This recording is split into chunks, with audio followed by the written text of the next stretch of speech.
Kalian butuh laptop performa tinggi dengan value terbaik? Mungkin ini salah satunya. Mari kita review Lenovo IdeaPad 5 Species 14 IRL8. Tersedia dalam dua pilihan layar, jenis IPS level dan OLED. Jika teman-teman akan menggunakannya untuk content creation, media consumption, belilah yang OLED ya, karena yang IPS level ini tuh cuma 45% NTSC color gamut. Barang yang kita dapatkan setelah pembelian dan unboxing adalah laptopnya, charger USB Type-C 65W dan bonus tas ransel premium. Dimensi daripada laptop ini tuh panjangnya 32 cm, lebarnya 22,5 dengan ketebalan 2,5 cm. Di bagian sebelah kiri terdapat dua port USB Type-C yang bisa digunakan untuk charge dan ngapain aja. Satu HDMI dan satu audio jack. Di bagian sebelah kanan ada dua port USB Type-A 3,2 generasi 1 dan satu micro SD card reader. Laptop ini bisa dibuka menggunakan satu jari loh. Webcamnya memiliki sensor infrared, jadi bisa digunakan untuk Windows login sama pemiliknya. Spesifikasi daripada laptop ini tuh menggunakan Intel Core i5 generasi 13500H yang berarti high performance dengan 12 core dan 16 thread. RAM-nya 16GB versi DDR5 dengan clock 5000 MHz. Memori internalnya 512GB NVMe generasi 4 dari WD. Nah, buat VGA-nya itu tuh masih pakai Intel Iris Xe 128MB ya. Baterai yang terkandung di dalam laptop ini tuh berkapasitas 56 Wh.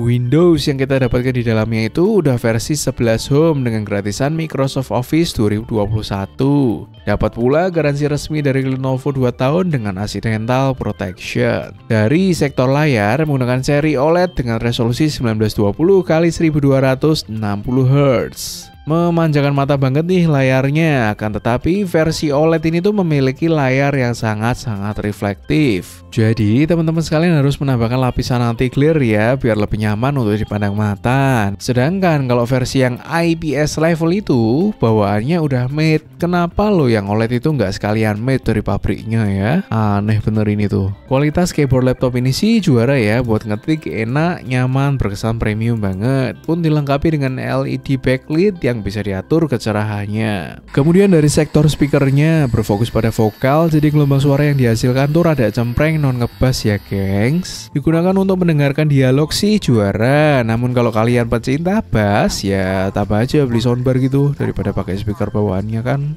Masuk ke sisi ketahanan baterai. Dalam penggunaan normal lambung VROK, baterai laptop ini tuh mampu bertahan sekitar 7 jam pemakaian buat ngetik, nonton anime Full HD, browsing YouTube dan lain-lain. Dalam penggunaan editing video Premiere Pro dan Photoshop mampu bertahan sekitar 3-4 jam. Sedangkan dalam penggunaan main game, baterai laptop ini tuh hanya bertahan kurang dari 3 jam. 2 jaman mungkin kadang. Untuk ngecharge, baterai ini tuh dari 5-100% membutuhkan waktu sekitar 58 menit jika kita menyalakan fitur fast charging. Sekarang mari kita masuk ke sisi performa. Dalam penggunaan harian, office, kantor, browsing, dan lain-lain itu tidak pernah menemukan lag sama sekali. Ya jelas lah, generasi 13 seri H, RAM-nya 16GB, masa nge-lag? Lanjut, dalam penggunaan editing Adobe Photoshop 2024 juga smooth, tidak ada lag sama sekali dalam penggunaan AI sekalipun.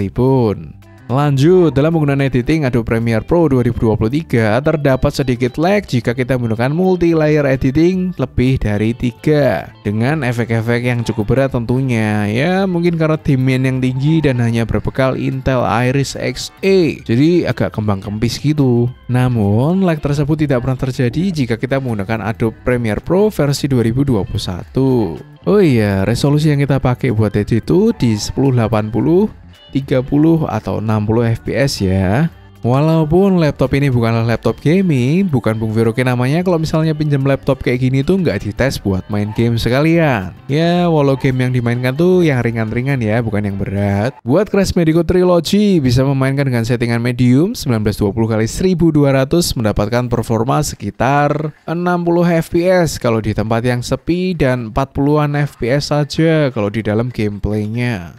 Ya masih playable sih. Jika teman-teman sekalian itu pengen main lancar di 60 fps, solusinya ya resolusinya itu diturunkan jadi 1280 x 720p dengan mode window ya. Hal itu juga berlaku untuk game Crash Bandicoot seri yang keempat. Lanjut, buat Ragnarok Origin Global, lancar jaya di 58-60 fps ya dengan settingan ultra. Cuma kalau pas ngerumpul lawan MVP dan banyak warlock yang casting, FPS-nya itu tuh turun di angka 46-52an aja. Juga seringkali kita mendapatkan efek yang kayak glower-glower macam jelly glowing gini loh di Frontera. Entah kenapa ya. Mungkin karena nggak ada settingan facing-nya kali. Lanjut, buat game-game ringan macam Story of Seasons, settingan mentok rata kanan ya gak usah ditanya lah, ini pasti lancar jaya, nggak ada lag sama sekali.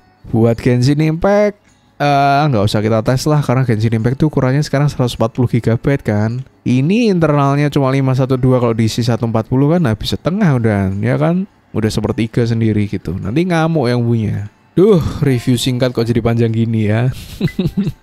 Terakhir yang kelupaan, kualitas webcamnya ini tuh bagus ya. Area yang ditangkap juga wide angle. Jadi cocok jika digunakan untuk live streaming game-game ringan atau live streaming yang obrol-obrolan seperti radio gitu, atau buat video cerita-cerita gitu langsung dari laptop. Oke, segitu aja ya review jujur kali ini. Buat teman-teman sekalian yang membutuhkan laptop powerful untuk edit on the go sebagai content creator ataupun office worker, Lenovo IdeaPad 5 14i-RL8 DID OLED ini tuh sangat cocok untuk kalian. Bung Feroke bilang recommended. Link pembelian beserta voucher diskonnya kita sematkan di dalam deskripsi di bawah ya. Kalau ada pertanyaan tentang laptop ini silahkan tulis juga di kolom komentar. Akan Bung Feroke bantu jawab sebelum laptop ini tuh pulang ke pemiliknya. Sekian, selesai. Johnny.